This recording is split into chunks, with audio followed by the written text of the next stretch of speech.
Now let's dive deep into this big LGBTQ plus story for today. I'm Edward Otto Zelke, and let's queer up the USA view.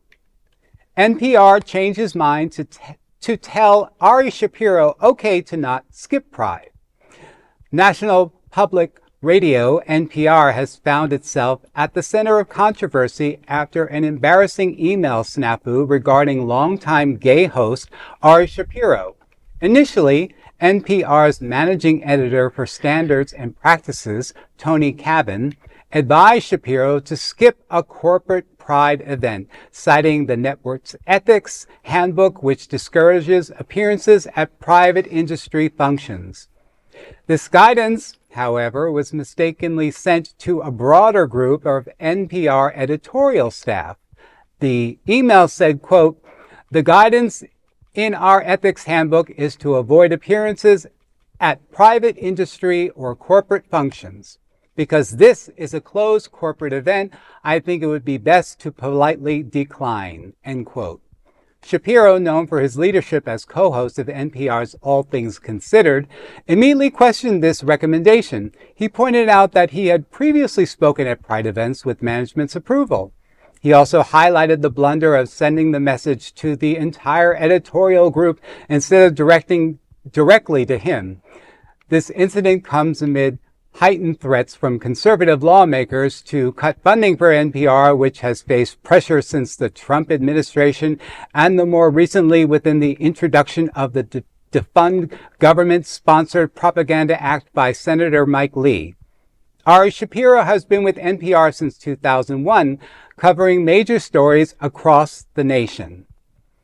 Well, it's so bizarre to get I can't imagine being a worker and then getting an email that, reading this email and then, looking to the executive or, your leaders of of NPR and saying, what are we going to do? And they're just kind of like, oh, you could just kind of pick and choose. And that's what it kind of feels like to me. And it's like, we all need to start sticking together with this. And like, if you start caving in at the top like that, it just sends a really bad message. Yeah. Yeah. It's so sad. Well, I mean, in NPR, I don't listen to NPR because I'm not that old. Sorry. But, it's the truth. Most older people listen to NPR. Sorry, don't look at me like that, Scott. So you know that they're didn't get a lot of funding that they really needed. They have been struggling. This is really not the way that you help that situation at all, And I've been, I don't know if you guys have if this has happened to you. I've pressed reply to all by mistake sometimes, you know what I mean? And thank goodness it was never anything horrible. But look, this information was not meant to be sent to everybody in the editorial team, and it was, and it really flagrantly said what your stance was on him coming to these events that he has gone to for many years in the past. He has been at this place. He looks great for his age. He's been there for 20 years. Yeah. Yeah. Now, you saw just a couple days ago, they defunded Radio Marti and TV, Yes. TV Marti. Mm-hmm. The Cuban community in Miami didn't say a word. There was a point, again, in the early 80s when I was a kid, where that would have been unheard of. And you're seeing people cave, and just because it's Trump saying to do it, they're okay with it. NPR and PBS will be defunded. Wow. And again, that's fear. It's fear because they don't know what's next, right? Well, they don't want them to come after them directly. And you see that there's so many organizations that are too reliant on government funding. Exactly. It's true.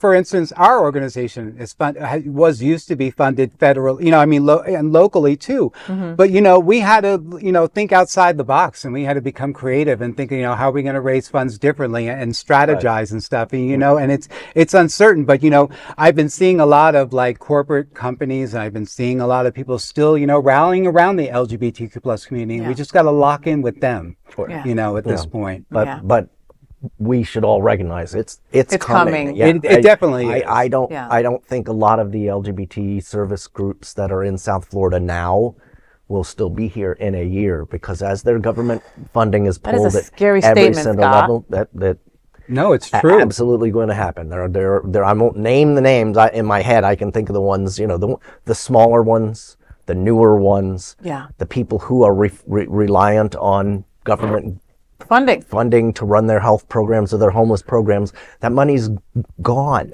Like, it might be called frozen at this moment. But it's not coming back. It's not coming back. It's not thawing out, baby. And so, right. And so that's what everybody just sort of has to start. And that's where, you know, the nonprofit organizations need to work together a little bit more and say, do we really need 27 of us? You know, how do we still band together? Right. And, point. you know, NPR, PBS, they're going to have to look at other ways of raising money, and it's going to be difficult. Wow. And we're just the community to do it because, you know, we're very crafty and we get ourselves, you know, out of these situations and we come up with a whole new game plan. Right. And I'm not worried at all. I mean, look at some of these prides, right? That they had these corporate sponsors that pulled out, or they did not align with their morals and laurels. So they were like, okay, we're going to get this money on our own. You know what I mean? Like, screw big name, Mr. whatever. I'm going to go and raise the money ourselves and we're going to have this pride. There are other ways to do it. It's just that you're going to, It's not all easy. of us are going to have to start thinking out of the box, right? And it's not going to be easy. No, it's not not. going to be easy. Wow, that is the big LGBTQ story for today. There is no other queer nonprofit media platform like this in the entire world. Support our LGBTQ stories by subscribing and sharing Queer News Tonight.